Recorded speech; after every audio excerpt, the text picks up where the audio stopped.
Muy buenos días a todos nuestros seguidores del Facebook de la República. Mi nombre es Carla Barquero y hoy me acompaña el doctor Eric Solano. Él es médico ortopedista. Buenos días, doctor. Muchas gracias por conectarse. Buenos días, gracias a ustedes. Y hoy vamos a hablar sobre un tema, bueno, se llama la osteoartrosis, ¿verdad, doctor?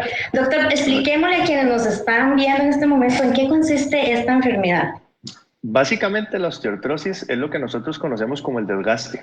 Es el desgaste de las articulaciones. Esto es sumamente importante porque es una enfermedad una manifestación de esta enfermedad en un inicio. Se presenta muy lentamente y progresivamente. Y es algo que lo que nos va a afectar es la calidad de vida, no es algo de vida o muerte.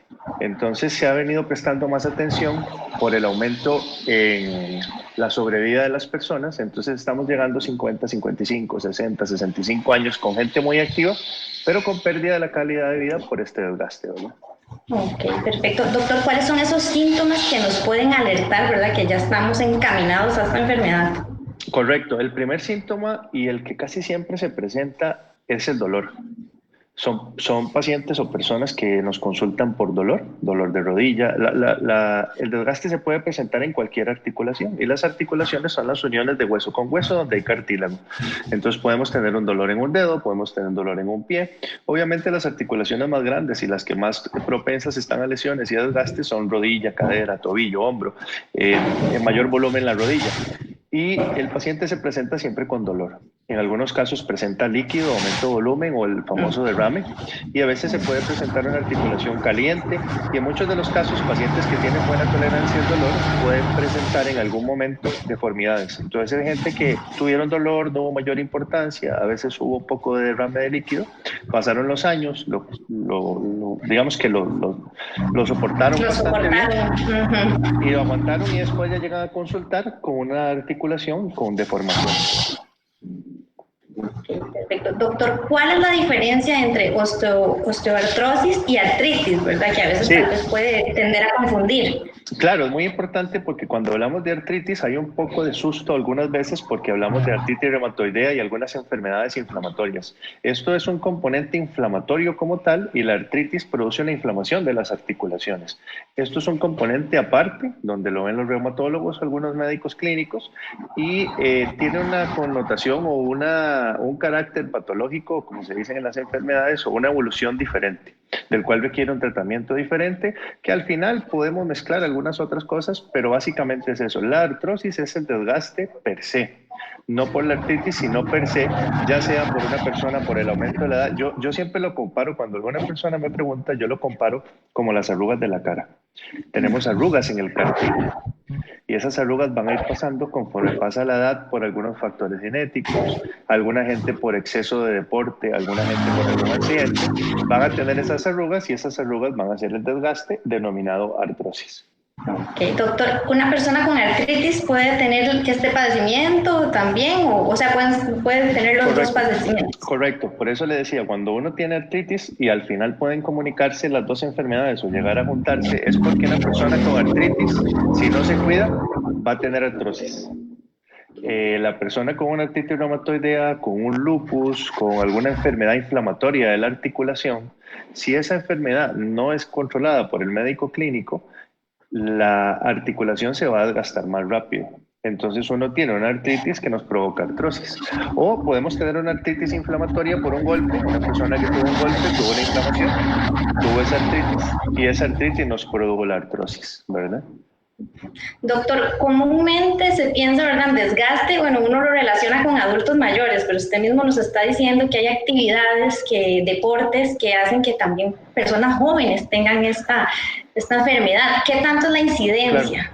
Claro, si ustedes ven las estadísticas publicadas en la Organización Mundial de la Salud o la gente que está publicando constantemente de la incidencia en la artrosis, cada vez la artrosis está más presente y cada vez en menor edad. Ahora, los números son muy altos, se habla de 350 millones para el 2025 de seres humanos con algún grado de artrosis.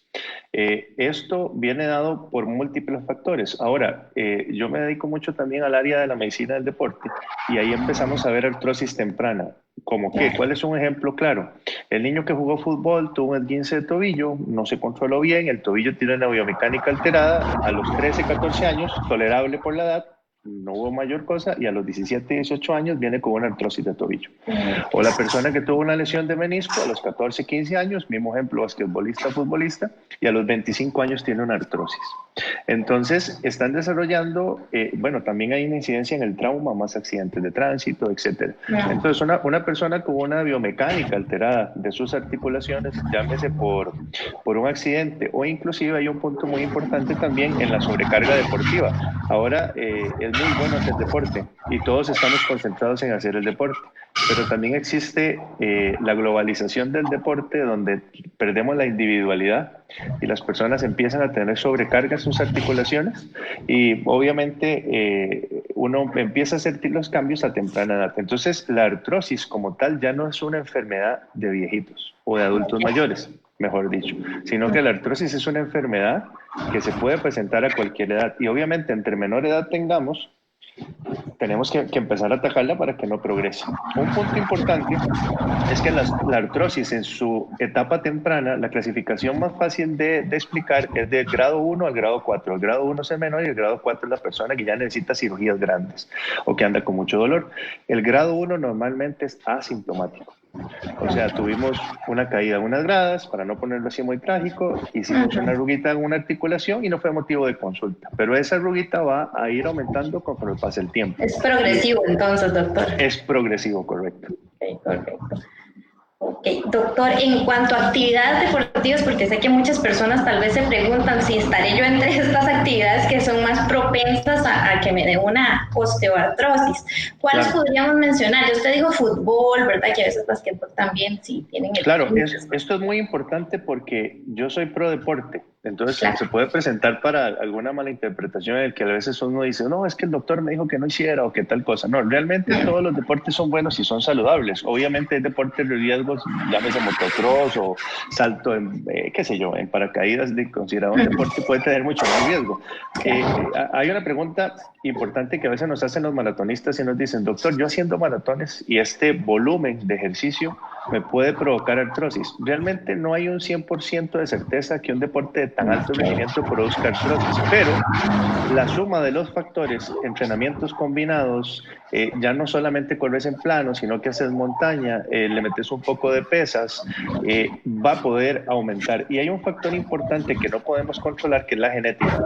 Si usted tuvo un papá, tuvo una abuelita, tuvo un tío y empezás a historiar y decís, no, es que yo me acuerdo que mi abuelita tenía la rodilla torcida y me acuerdo que no sé quién. Entonces, esos pacientes son los más propensos a desarrollar. Yo lo comparo a veces, el punto genético, como la piel, cuando la persona es albina y no tiene el pigmento para la piel, no puede asolearse. Entonces, uno tiene que empezar a buscar en su árbol genealógico si hay problemas a ese nivel de la articulación. Lo contrario, obviamente, el fútbol, el baloncesto, los deportes de contacto, rugby, de este tipo, al haber contacto y al haber impacto, tienen más riesgo, ¿verdad? Entonces, esos dos puntos, el impacto y el contacto, nos hacen tener más riesgo, y no solamente hablando de rodillas, sino de algunas otras articulaciones, ¿verdad? Ok, perfecto. Y en cuanto a actividades, doctor, yo tengo entendido que también hay profesiones, por decirlo así, que tienden a dar este padecimiento. ¿Cuáles podríamos mencionar, verdad, para que las personas estén más precavidas? Ok, no es lo mismo trabajar, digamos, en un escritorio que ir a trabajar una persona que es albañil y tiene que alzar peso. Entonces, en muchas ocasiones vemos pacientes que han tenido lesión de un tendón en trabajo fuerte en la construcción, ingenieros agrónomos, ingenieros civiles que andan en construcciones. Volvemos a lo mismo, hay un poco más de impacto, puede haber contacto, puede haber pesos, inclusive a veces estar sentado todo el tiempo. Hemos visto ahora con lo de la pandemia, la gente está sentada todo el tiempo usando el mouse, usando el teclado, y vienen con una artrosis de un dedo, con una artrosis de una muñeca, que no se veía tanto porque antes la gente se movía más. Entonces también el uso excesivo de implementos electrónicos para no castigar uno como tal puede generar artrosis también, ¿verdad? Ok, perfecto. Entonces también de cuidar no solo es de deportistas ni adultos mayores, sino que cualquier persona podría estar teniendo un problema de ese tipo. Correcto, y todavía si tenemos el factor genético asociado en la familia, y bueno, mi mamá fue operada, mi papá fue operado, entonces todavía tenemos que tener más cuidado de qué vamos a hacer, ¿verdad? Nosotros en lo personal nos gusta mucho recomendar actividades físicas de bajo impacto, la natación, el ciclismo, caminatas en terrenos planos, obviamente va a ayudar mucho porque el ejercicio de bajo impacto fortalece la articulación y ayuda a que también ese fortalecimiento no tenga desgaste, ¿verdad? Doctor, ¿cómo se diagnostica esta enfermedad, verdad? Bueno, yo sé que alguien puede acudir por un dolor o por lo mismo del factor de herencia, ¿verdad? Que usted mismo me habla que yo tuve un papá que tuvo la rodilla mala y tal vez eso me llama la atención para acudir, Claro. pero ¿cómo se diagnostica ya físicamente? Claro, la parte clínica es lo principal y es cuando el paciente te dice, doctor, ya no puedo caminar lo mismo, la rodilla se me inflama, los dedos se me inflaman, qué sé yo, tengo dolor de cuello.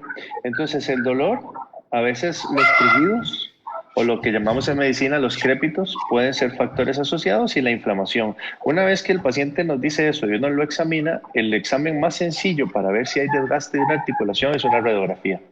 Y con eso podemos hacer diagnóstico. Un paciente clínicamente con alteración en su función o en su calidad de vida, más una radiografía, uno puede medir el grado de desgaste de esa articulación. Luego de eso viene el TAC y la resonancia magnética, pero realmente es bastante sencillo de hacerlo.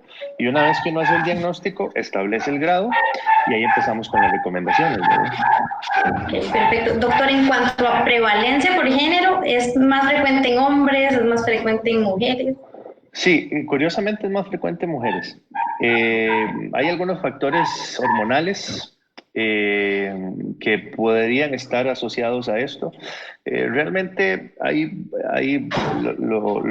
los límites se han ido, digamos, diferenciando y sí la prevalencia es mayor en mujeres. Hay algunos factores, como les digo, la entrada de la menopausia, la disminución de algunas cosas, en algunos casos hace mucho, no es el caso de ahora, los hombres hacían más deporte que las mujeres, entonces por eso le digo que se está equiparando prácticamente. Pero sí hay un poquito mayor de prevalencia en mujeres, también factores asociados es la salud global, o sea, la persona gordita, diabética, hipertensa y además es mujer con una menopausia temprana, con factores hormonales asociados, obviamente esos son pacientes que van a generar una artrosis temprana, ¿verdad? Doctor, una vez que se me diagnostica la osteoartrosis, ¿qué sigue, verdad? ¿Qué tratamientos hay? Ok, eso es importante. Hay que partir de un hecho que a mí me gusta mucho aclarar y es que la artrosis o cuando el cartílago se lesiona, porque el cartílago es la estructura principal y está compuesta de varias moléculas, que es lo que vamos a hablar ahora y por eso las recomendaciones, no tiene vuelta atrás. Esto es sumamente importante. Si usted tiene un paciente diagnosticado con una artrosis grado 1, nunca va a ser 0. Si es una grado 2, nunca va a ser 1. Siempre Pero ahora progresivo. precisamente estaba hablando en este momento antes de empezar la charla con un paciente que me preguntaba y me decía, doctor, ¿y qué riesgo hay de progresión? Entonces viene lo primero. Lo primero es lo que hablamos como la higiene o la salud global. Paciente delgado, hacemos corrección en la dieta, hacemos corrección si hay alguna enfermedad asociada y recomendamos lo que hablábamos, la actividad de bajo impacto, como la natación y eso. Y viene la parte ya médica, donde tenemos que atacar. El cartílago está compuesto en su mayor parte por colágeno y este colágeno nos va a ayudar a producir el ácido hialurónico, que es el lubricante. Entonces, las moléculas de colágeno, en este caso, que es el que nos tocaría suplir, van a cambiar conforme tienen lesión o como avanza la edad. Entonces podemos tomar colágeno, podemos tomar Gelicat y ese suplemento nos va a ayudar a mejorar. Yo digo que este suplemento es como una crema para la piel. Uno se va a seguir arrugando, pero va a ir lubricando esa piel. Y lo otro es el ácido hialurónico, que es un lubricante. La rodilla o las articulaciones en general tienen estos movimientos y estos movimientos deben de tener una película, una capa protectora. Cuando ya hay lesión, el ácido hialurónico es un ácido hialurónico diferente, no es el ácido hialurónico que produce el recién nacido o el joven que tiene esa articulación sana. Entonces ahí podemos hablar de la viscosuplementación, que es colocar ácido hialurónico inyectado dentro de las articulaciones. Y eso nos va a generar una película de protección y nos va a ayudar a mejorar los síntomas y por ende a poder disminuir de peso, cambiar toda nuestra actividad física y mejorarlo, ¿verdad? Ok, doctor, ¿podemos entrar en más detalles sobre este procedimiento de viscosuplementación? Digo usted, ¿verdad? Ese es el nombre. Sí, claro, es importante porque la viscosuplementación, más que una moda, ya está establecido, ya científicamente está comprobado. Lo que a uno como médico le gusta de un viscosuplemento, primero debe ser aplicado por un médico que tenga conocimiento porque es una inyección dentro de una articulación. Ok. Entonces hay que evitar todos los riesgos y obviamente hay puntos importantes. Un punto importante del viscosuplemento es si uno va a utilizar algo para el cuerpo, es como cuando uno va a comprar un repuesto para el carro, puedes comprar un repuesto genérico, pero puedes comprar el repuesto original. En este caso, lo que queremos hacer es poner un ácido hialurónico que sea el más parecido al original. ¿Por qué? Porque entonces la rodilla o la cadera o el pie va a sentir que ese es su ácido hialurónico original, va a lubricar mejor, va a producir menos líquido, menos sensación de presión y menos dolor. Entonces lo que hacemos nosotros es colocar una inyección, va a depender los volúmenes dependiendo de la articulación. En lo personal siempre colocamos el Symbix One en articulaciones grandes o podemos colocar menos volúmenes en articulaciones pequeñas porque el peso molecular, que es la viscosidad que nos va a dar esa fricción, es el mejor en este tipo de producto. Y hemos visto en pacientes con lesiones grandes que sienten un alivio, sienten un confort. Hemos tenido pacientes que no se pueden operar, entonces tenemos esta opción. Hemos tenido pacientes que se van a operar, pero después les damos esta opción. Tenemos pacientes que no están aún para operarse con lesiones que no son adecuadas y lo ponemos. Y también tenemos un grupo que yo siempre los pongo aparte, que son deportistas que cada cierto tiempo estamos poniendo el lubricante y los mismos atletas nos dicen, siento la rodilla como más fresca, como más relajada, no está tan tallada y básicamente lo que estamos haciendo es ese factor que le digo yo a veces de lubricante como la crema en la Claro. piel y mejorando esa capacidad, ¿verdad? Doctor, ¿esta técnica podría retrasar una operación de reemplazo, una operación en sí? Sí, esto nos puede ayudar bastante y tenemos pacientes, como le digo, que tal vez uno quisiera operar pero no puede. Esta técnica nos puede ayudar. Hablar de retraso con solo esta técnica creo que es una suma de factores porque igual tenemos que modificar si el paciente es obeso que baje de peso, si tiene una artritis que controle la artritis, pero lo que hemos visto en muchos casos es pacientes que tal vez tenemos para operar y empezamos a colocar el producto y el paciente le va dando un poco de largas al procedimiento más invasivo que es una cirugía, ¿verdad? O si ya fue operado, lo podemos utilizar después de una cirugía Ah, ok. para mejorar condiciones también, porque la cirugía como tal, como hablamos al principio, no hay regeneración, entonces uno quita un menisco, hace un labrado en el cartílago y lo que hacemos después es colocar el producto posoperatoriamente en diferentes periodos. Hay gente que lo ocupa una vez al año, hay gente que lo ocupa cada 6 meses, hay gente que lo ocupa cada 3 meses. La ventaja es que es un producto que nos produce ese beneficio en la rodilla, pero no produce lo que nosotros llamamos un efecto deleterio o un efecto en contra del cartílago. Hay algunos productos como las inyecciones de corticoides que son muy buenas, pero el corticoide y el anestésico producen daño en el cartílago. Al tener un producto que es muy similar al natural, básicamente lo que estamos poniendo, y como dice usted, quizás en un futuro dándole sobrevida a esto y lubricándolo, pero sin generar un efecto contrario o un efecto antagonista o adverso en las moléculas de cartílago que todavía están funcionando, ¿verdad? Doctor, bueno, es una enfermedad progresiva. ¿Qué pasa si no la trato a tiempo, si la dejo pasar? ¿Qué consecuencias traería esto? Claro, lo típico que vemos nosotros a veces es el paciente que se lesionó a los 14, 15 años, como el meme que hay en el fútbol, dice era muy bueno hasta que me lesioné la rodilla, ¿verdad? Eso es típico, pasa mucho, gente que tiene su futuro en un deporte y tuvo una lesión y por algún motivo no la trató. Mucha gente dejó de practicar el deporte y ya la rodilla no molestó, la cadera no molestó. Otra gente por cuestiones económicas o por cuestiones de tiempo no la trataron y encontramos pacientes ya con desgastes avanzados. Esto básicamente nos confirma de que si no lo tratamos, va a seguir progresando.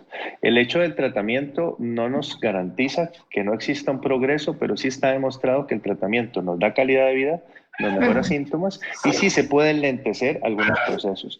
Entonces, básicamente, el paciente que tiene alguna molestia, lo ideal es tener un control y empezar para lo que hablábamos. Si es un grado 1, no va a ser 0, pero lo que nosotros tratamos de intervenir es que no sea dos, y si va a ser dos, que no sea pronto, ¿verdad? Entonces, entre mayor edad logremos llevar ese desgaste, mejor calidad de vida tenemos y podemos ya en un futuro, a diferentes edades, ya, bueno, ok, pasamos bien de los 40 a los 65 años, sacamos el jugo de esa rodilla y a los 65 ya podríamos hablar de una cirugía diferente, ¿verdad? Ok, perfecto. Bueno, doctor, para ir finalizando, ¿por qué no recapitulamos, bueno, en qué articulaciones es más frecuente, verdad? Y también decirles a las personas que hay tratamientos y que se puede, ¿verdad? O sea, no progresar tanto Claro.